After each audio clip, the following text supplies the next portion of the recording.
তো ইন্ডিয়া তথা এশিয়ার সব থেকে প্রাচীন সব থেকে পুরনো যে টুর্নামেন্টটা হোস্ট হচ্ছে সেটা হচ্ছে ইন্ডিয়ান অয়েল ডুরান্ড কাপ। এবার প্রথম থেকে ইন্ডিয়ান অয়েল ছিল কি ছিল না আমাকে প্লিজ কেউ জিজ্ঞাসা করবি না, বাট এখন যে টাইটেল স্পন্সর সেটা নিয়ে আমরা কথা বলবো পরে। কিন্তু প্রত্যেকবার ডুরান্ড এলেই একটা বিষয় নিয়ে প্রচুর ঝামেলা হয়, প্রচুর ক্রিটিসিজম হয়, সেটা হচ্ছে the ticket scam of Durand cup. এই ভিডিওতে আমরা ব্রেকডাউন করার একটু চেষ্টা করবো যে কিভাবে অ্যাকচুয়ালি ঘটনাটা ঘটে, কারা এর পিছনে থাকতে পারে। এবং আগে থেকে আমি বলে দিচ্ছি যা এই ভিডিওতে আমি বলবো প্লিজ ভাই এটা আমার পার্সোনাল মতামত। এবং ইয়েস আমি কিছু ইনফরমেশনও কালেক্ট করেছি, কোথা থেকে কালেক্ট করেছি, কাদের কাছ থেকে কালেক্ট করেছি প্লিজ আমাকে জিজ্ঞাসা করিস না, আমি তো বলবো না কিছুতে, কারণ আমি মার খেতে চাই না অন্তত। তো প্রথমেই আমার যে এক্সপিরিয়েন্স হয়েছিল সেটা একটু বলে নি। তো সাল ছিল 2018, আমি সবে সবে কলেজে ঢুকেছি, খুব মজা আমার জীবনে, চ্যাংগা ছেলেপুলের সাথে একসাথে মোটামুটি 5-6 জন মিলে আমরা প্রথমবার একা, ঠিক আছে, এর আগে অবধি আমি আমার বাবার সাথে প্রচুর খেলা দেখেছি যুব ভারতীতে, তো যুব ভারতী যাওয়ার এক্সপিরিয়েন্স আমার অলরেডি ছিল। তো একা আমি যখন প্রথমবার ডুরান্ড কাপ দেখতে যাই সেইবারে আমার যেটা প্রথম এক্সপিরিয়েন্স হয়েছিল সেটা হচ্ছে অনলাইন টিকিট রিডাপশন। তো এই বিষয়টা কি একবার ভালো করে বুঝিয়ে দিই না। যখনই তুই অনলাইনে কোনো প্ল্যাটফর্ম থেকে খেলা দেখার জন্য টিকিট কাটিস, এখানে যেহেতু খেলা দেখার কথা হচ্ছে তো আমি খেলা দেখাটাই বলে দিচ্ছি, তো সেই টিকিটটা তোকে ফিজিক্যালি গিয়ে কালেক্ট করতে হয়। তো এই পুরো যে বন্দোবস্তটা সেটা প্রথমবার আমি অন্তত দেখেছিলাম যুব ভারতীর সামনে, ঠিক আছে। Although it was very crowded but that was manageable by Kolkata police and well manage, ঠিক আছে। কোনো সমস্যা হয়নি, লাইন দাঁড়িয়ে মোটামুটি আমি টিকিট পেয়ে গিয়েছিলাম, সেটা নিয়ে কোনো সমস্যা হয়নি। 2019-এও সেম, 2020-তে যেহেতু লকডাউন ছিল তো 2020-তে খেলা হয়নি। এরপরে 2021 সাল থেকে শুরু হয়েছে মাজরা। কি মাজরা চলো দেখা যাক। 2021 সালে আমি অবশ্যই ডুরান্ড কাপ দেখতে যাই, এবং বলে রাখা ভালো প্রত্যেক বছর আমি আইএসএল দেখতে যাই বা না যাই ভাই ডুরান্ড আমি অবশ্যই দেখতে চাই, because Durand is the most exciting tournament in Indian football. ISL তো ভাই সাধারণ মাত্রায় চলছে, চলবে, হচ্ছে, হবে, এরকম চলছে ব্যাপার, আমার ওটা মোটেও ভালো লাগে না। লাস্ট কিছু ম্যাচ যখন ডিসাইডিং ব্যাপার স্যাপার হয়ে যায় তখন ঠিক আছে, কিন্তু প্রথমে যখন রিদিমের প্লেয়াররা থাকে না, রিদিমে পুরো ঠিক থাকে না, তখন ভাই সত্যি কথা বলতে দেখতে ইচ্ছা করে না। কিন্তু এই ব্যাপারটা ডুরান্টে নেই, ডুরান্টে পুরো ডু অর ডাই সিচুয়েশন। তো ডুরান্টে সবসময় একটা এক্সাইটমেন্ট থাকে, ঠিক আছে, যেটা তোরা আশা করি একটু হলেও বুঝতে পারিস। তো ব্যাপারটা হচ্ছে 2021 সালে যখন আমি অনলাইনে এরকম টিকিট কাটি, সেই টিকিটটা আমাকে কালেক্ট করতে বলা হয়েছিল মোহনবাগান টেন্টে, ঠিক আছে। তোরা যারা মোটামুটি ডুরান্ট দেখতে যাস, আইএসএল দেখতে যাস, তারা এই ব্যবস্থাটা জানিস যে মোহনবাগানের টিকিট পাওয়া যায় মোহনবাগান টেন্টে, ইস্ট বেঙ্গলের টিকিট পাওয়া যায় ইস্ট বেঙ্গল টেন্টে, এবং মোহামেডান স্পোর্টিং এর টিকিট পাওয়া যায় মোহামেডান স্পোর্টিং এর টেন্টে। টেন্ট মানে তাদের সামনে যে ক্লাব ঘর তার মধ্যে ওরা টেন্ট খাটিয়ে টিকিট বেচে, ঠিক আছে। তো এবার সমস্যাটা কোথায় শুরু হচ্ছে সেটা আমি প্রথম থেকে ভালো করে বুঝিয়ে বলছি। তো দেখ ভাই, প্রথমেই যেটা বলা ভালো সেটা হচ্ছে ডুরান্ট হয় বর্ষাকালে, ঠিক আছে, মিড জুলাই থেকে মিড অগাস্ট অব্দি। এই সময় ঝেড়ে বৃষ্টি, একদম মানে তুখোড় বৃষ্টি কলকাতায়।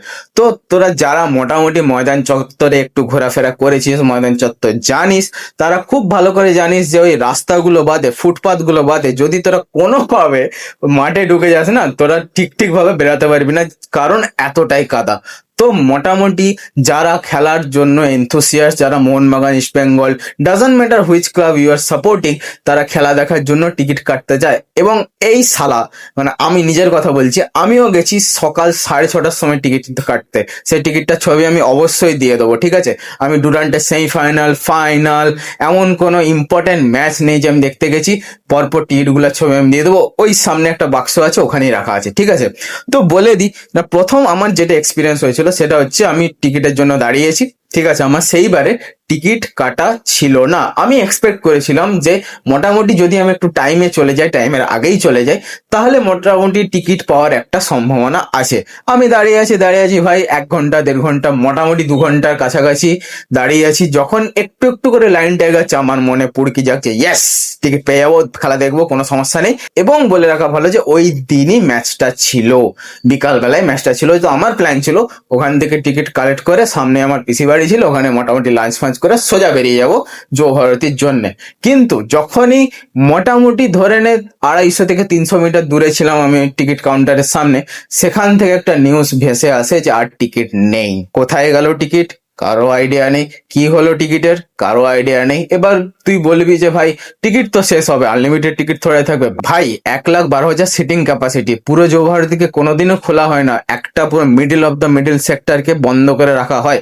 কারণ অবশ্যই সেখানে যদি সেরকম হার্ডকোর ম্যাচ হয়, কলকাতা ডার্বি, ঠিক আছে, মোহনবাগান ভার্সেস বেঙ্গালুরু, যেখানে হার্ডকোর সাপোর্টাররা আছে, তাদের মধ্যে মারপিট লাগার, একটা বাওয়ার লাগার সম্ভাবনা থেকেই যায়। তো মোটামুটি একটা সেক্টরকে বন্ধ রাখে সব দিনই। আমি দেখেছি যেখানে জায়েন্ট স্ক্রিনটা বসানো আছে সাইডে, ওর নিচের সেক্টরটা পুরোটাই বন্ধ থাকে। ওকে, তোরা যদি দেখে থাকিস খুব ভালো, না দেখে থাকিস তো একবার ইন্টারনেটে দেখে নিস। মোটামুটি ওই সেক্টরটা সব জায়গাতেই খালি থাকে।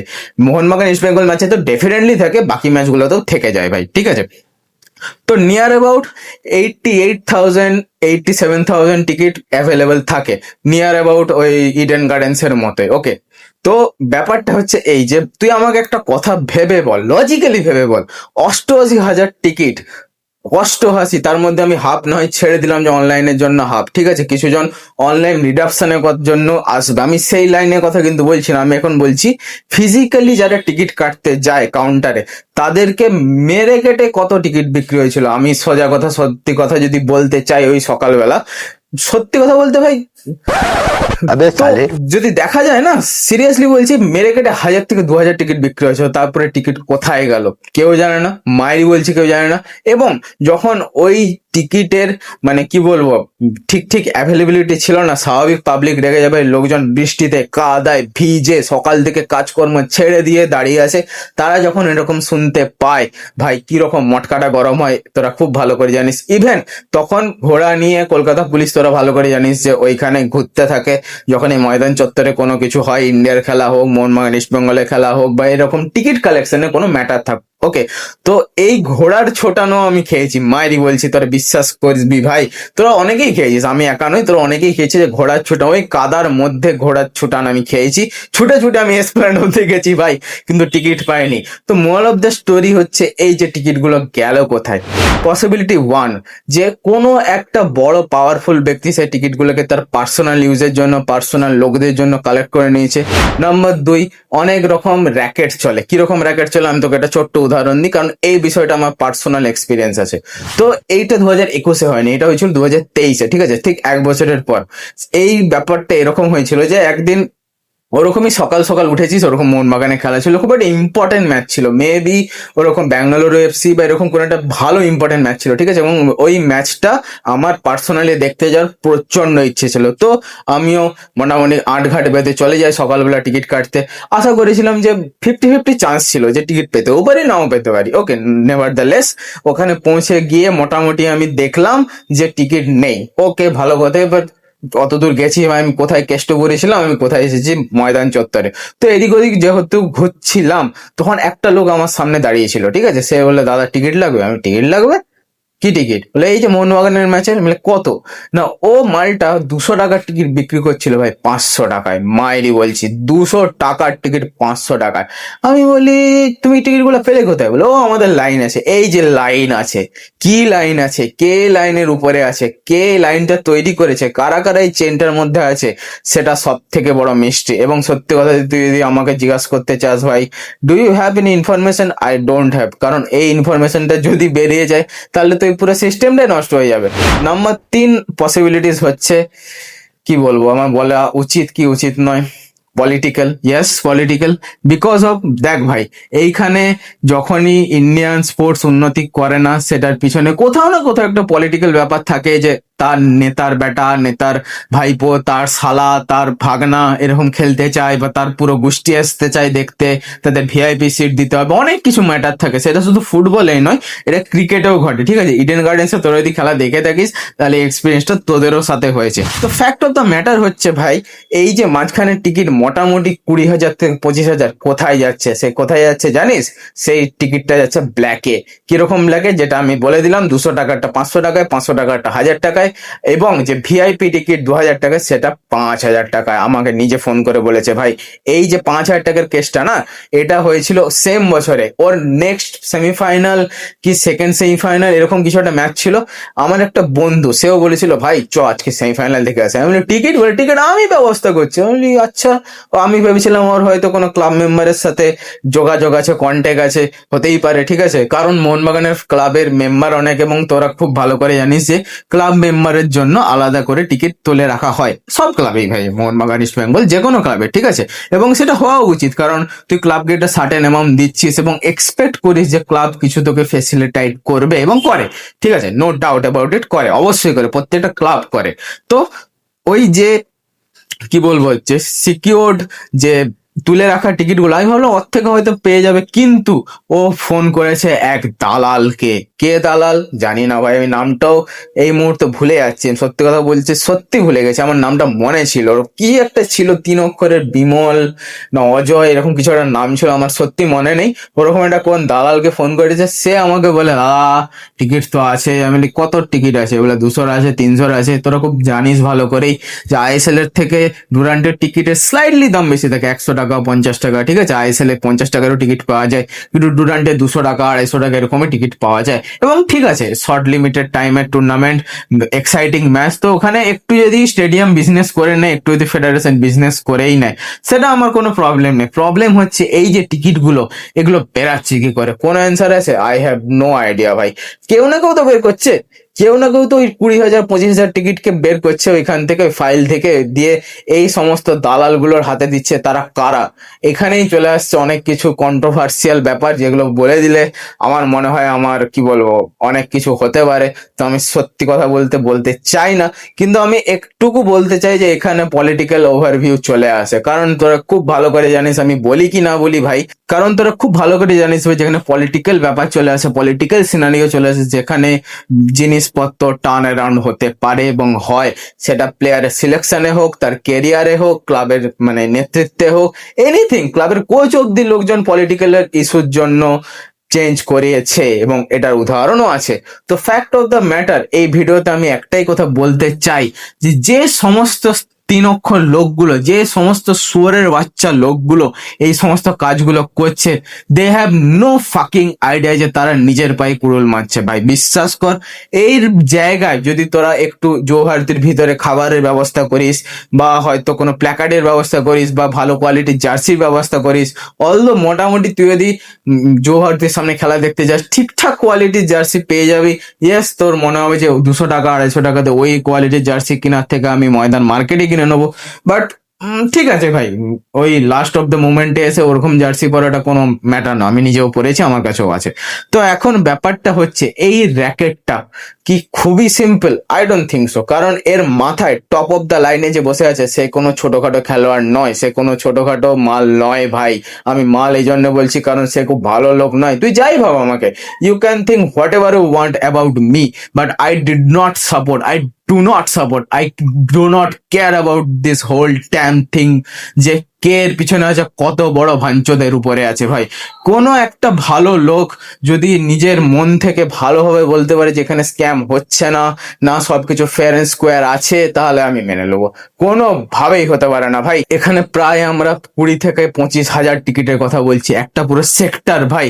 তুই এবারেও দেখে নে ভাই, তুই বুক মাই শো খুলে নে, মাত্র 3টা সেক্টর। এখানে 50 টাকার যেটা সেক্টর, মানে এখন যেটা 250 টাকার সেক্টর, ওইখানে একটা সেক্টর খোলা হয়েছে, এবং ওই উপরে মানে যেটা সাইডে যেখানে ওই স্ক্রিনটা বসানো আছে, ওইখানে একটা ইস্টবেঙ্গল, একটা মোহনবাগান, বাকি সেক্টর গুলো কোথায়?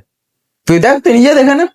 এবার তোরা বলতে পারিস ভাই অফলাইন সেক্টরও থাকে, ইয়েস অফলাইন সেক্টর থাকে, অবশ্যই থাকে, বাট 3খানা স্টেজ আছে, ground floor, first floor, upper deck, 3খানা ডেক আছে ভাই। তুই ভুলে যাস না, এটা চৌভারতীর কথা বলছি আমরা, 88,000 প্রায় লোকজনের কথা বলছি, ঠিক আছে, 88,000 ছেড়ে দে, 70,000 লোকের তো কথা বলছি, 70,000 টিকিট ভাই। তুই ইয়ারকি মারতে পারিস না আমার সাথে? আমি কোনোভাবে বিশ্বাস করব না। তো এই যে র্যাকেটটা চলছে না, এটা আই মিন কোনোদিনও বন্ধ হবে বলে আমার মনে হয় না, ঠিক আছে, যতক্ষণ না এখানে সেরকম ভাবে ইনভেস্টিগেশন হচ্ছে। কারণ এখানে আমি কি বললাম, যে টপ অফ দ্য লাইনে যে সমস্ত লোকজন বসে আছে, তারা রেডি, তারা এইসব কাজ করে তাদের সংসার চলে। কি চলে না চলে আমার ডিটেলসে জানার কোনো ইচ্ছা নেই, বাট এই জিনিসগুলো যদি শেষ না হয়, যদি এন্ড না হয়, তাহলে তোরা ভাবছিস যে তোরা ওয়ার্ল্ড কাপ খেলবি, তোরা চ্যাম্পিয়ন্স লিগ খেলবি এই টিম নিয়ে, এরকম ব্যবস্থা নিয়ে? ভাই ওর জন্য ডেডিকেশন লাগে, ওর জন্য না সততা লাগে, সত্যি কথা বলছি। ডেডিকেশন ছেড়ে দে, ডেডিকেশন কারো কম হয় কারো বেশি হয়, ঠিক আছে, সেটা নিয়ে আমরা মাপকাঠি বিচার করব না, কিন্তু যে সততাটা, সৎ মনে সাদা মনে কোনো কাদা নেই, যে ডায়লগটা এটা এমনি এমনি বলা হয়নি, এখানে কাদা মনে কোনো সাদা নেই, মাইরি একদম অন গড বলছি। তো আমি জানি না আমার কথাগুলো কতটা লজিক্যাল, কতটা তোদের ঠিকঠাক লেগেছে, কতটা মনে হচ্ছে যে না এর মধ্যে কথার দাম আছে।